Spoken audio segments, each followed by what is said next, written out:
திருச்சி, தஞ்சை, நாகை, திருவாரூர் எல்லாம் வறட்சி போறக்கூடிய இன்னும் விவசாயமே எங்கேயுமே இல்லை. தமிழகத்தினுடைய 33 மாவட்டங்கள்ல 30 மாவட்டம் வரை இது மிகப்பெரிய வறுமை வறட்சியில் சிக்கிக் கொண்டிருக்கக்கூடிய ஒரு சூழ்நிலை பார்த்துக் கொண்டிருக்கிறோம். இதெல்லாம் மாற வேண்டும். இதற்கெல்லாம் நல்ல வழிகள் பிறக்க வேண்டும். இன்னும் 6 மாதம் நாம் இதெல்லாம் சமாளித்தாக வேண்டும். அப்படி ஒரு சூழ்நிலை இருக்கிறது. இது மட்டுமல்லாமல் அண்ணாமலை பல்கலைக்கழகம் எங்களுடைய இயக்கத்தை சார்ந்தவர் நிறைய பேர் பள்ளி அந்த அண்ணாமலை பல்கலைக்கழகத்தில் பணியாற்றுகிறார்கள். சுத்துப்பட்டு கிராமத்தில் இருக்கக்கூடியவர்களாக இருக்கிறார்கள். அப்படி அண்ணாமலை பல்கலைக்கழகத்தில் இருக்கிறது 2 மாதங்களுக்காக போன மாதம் சம்பளம் கொடுத்தவர்களே என்று போராட்டம் செய்தார்கள்.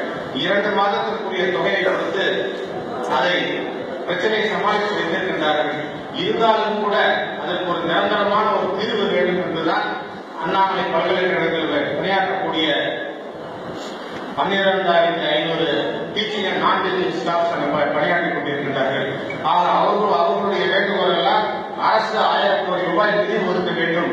அந்த நிதியை வைத்துக் கொண்டு அவர்களுக்கு நிரந்தரமாக அந்த சம்பளம் கொடுப்பதற்கு அவர்களுடைய ஊதியம் கொடுப்பதற்கு எந்த பிரச்சனையும் இல்லாமல் அவர்களுக்கு அந்த பிரச்சனை அவர்கள் வழிவகுத்து கொடுக்க வேண்டும் என்று சொல்லியிருக்கிறார்கள். அவர்களுடைய வேண்டுகோள். ஆக இப்படிப்பட்ட சூழ்நிலையால் இருக்கின்ற நேரத்திலே அவர் 2 மாதத்திற்கு தேவையான சம்பளத்துக்குரிய தொகையை கட்டிவிட்டு இந்த பிரச்சனையை அடுத்து செய்து கொடுக்கிறோம் என்று சொல்லியிருக்கிறார்கள். என்னை போன்றவர்கள் எல்லாம் நாங்கள் எல்லாம் நினைப்பது என்னவென்றால் அரசு 55 கோடி மாத சம்பளம் தருகிறார்கள். நாங்கள் என்ன சொல்லுகின்றோம், மாதம் அரசு 55 கோடி இந்த அண்ணாமலை பல்கலைக்கழகத்தில் இருக்கக்கூடியவர்கள் தருவதை விட்டுவிட்டு இங்க அண்ணாமலை யூனிவர்சிட்டியில ஏற்கனவே மெடிக்கல் காலேஜில் MBBS சீட்டுக்கெல்லாம் பணம் வாங்கி கொண்டிருந்தார்கள். 50 லட்சம் வரை வாங்கி கொண்டிருந்தார்கள். இப்பொழுது கூட பாண்டிச்சேரிக்கெல்லாம் 60 லட்சம் 70 லட்சம், சென்னையிலே 1 கோடி வரை MBBS சீட்டுக்கு பணம் வாங்கி கொண்டிருக்கிறார்கள். கேபிடலேஷன் ஃபீஸ் என்று சொல்வோமே, அப்படி வாங்கிக் கொண்டு கட்டணம் வாங்கிக் கொண்டு சேர்க்கின்றார்கள்.